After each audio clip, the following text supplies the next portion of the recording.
Yeah, get it a little closer. Are we recording? Are we recording? All right, 4, 3. Hi, I'm here for Kaiju After Hours, division of Studio Kaiju, speaking with noted film actor, a man who's been in the industry for a long time, Mr. Fred Williamson. Yo, Fred the Hammer Williamson. My apologies, the Hammer. Thank you. Now, see, I'm going to, as I just explained to Mr. Williamson here, or the Hammer, my good friend, I'm going to be Larry King in this one. I'm going to more or less ask a few stupid questions. I'm going to let him take the ball and run with it, because I think he'd do a better interview. So, Mr. Williamson, you were in a number of popular films in what a genre that was called blaxploitation in the 70s. You kind of built your career in that area, if I'm not mistaken, correct?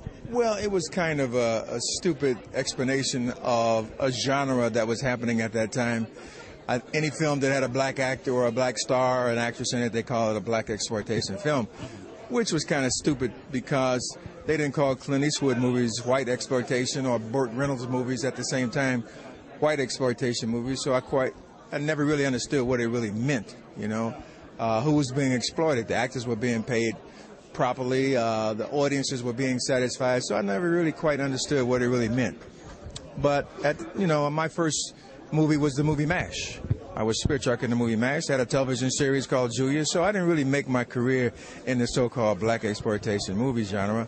I came into the business as a star from 12 years of pro football, having played in 2 Super Bowls, and was already nicknamed the Hammer. So I already had some recognition as a marketable commodity. So all I did was bring that commodity to the motion picture business. So I did Julia, then I did Tell Me You Love Me, Junie Moon. I started in a movie with Liza Minnelli that Otto Preminger directed called Tell Me You Love Me, Junie Moon.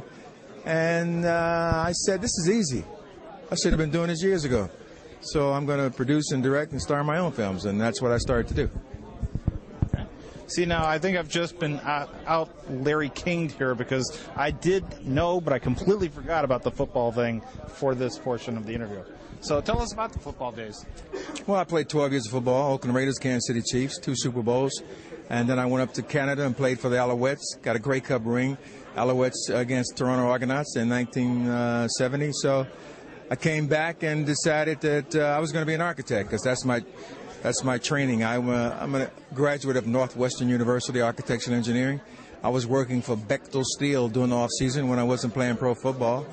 So my whole idea was to go become an architect once I stopped playing football. But once I stopped playing football, I couldn't make the transition smoothly. 9 to 5 and an hour for lunch just did not fit my personality. Plus, there were no fans going, yay, architect. No, but there were fans going, yo, Hammer. Oh, there you go. Yeah. So the Hammer, by the way, comes from the football days. Comes from a blow that I described struck to the human body perpendicular to the Earth's latitude as I made the tackle. A signature move? Think about it. Well, yeah, it had to be signature. Nobody else was called the Hammer but me. Okay, I'm not going to tick this guy off because I don't want that move. So, but I take it you enjoyed the field of architecture. You just basically, the work schedule wasn't what you were thinking of. Well, I enjoyed it very much. It was creative. That's why I chose acting. I wanted to get into something that was as creative as architecture. I just couldn't be that confined. My time has been so liberal playing pro football. I couldn't tolerate the confinement of being in a closed room for 9 to 5 and an hour for lunch. Just did not fit my personality. So one night I was watching television and I saw Julia. She had a show called, Diane Carroll had a show called Julia. And I said, I'm going to go to Hollywood and become Diane Carroll's boyfriend on the Julia show. So I went there, and 3 days after an interview, I was signed to a 3-year contract. Awesome. So then, as you said, you got into movies. You did MASH. You worked with Robert Altman. Robert Altman, and that was the feature film. Your character, if I'm not mistaken, you didn't transition. Wasn't you the transition to the TV series, though?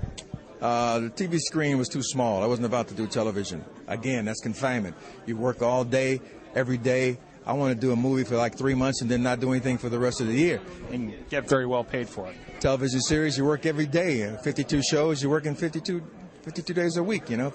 I don't want that. I don't want a job. I don't want a 9 to 5 again. Here I'm back into that. So I turned down the character. Timmy Brown, who used to play for the Eagles, took up the part of hammer of Spirit Chucker on the television show. But then after a while, they cut it out. It probably only lasted about a half a season before they eliminated that character. Okay. And as this isn't a real linear interview, I'm going to jump back to something you said earlier. After doing the films, the action films through the 70s, you decided to get into producing and writing your own films?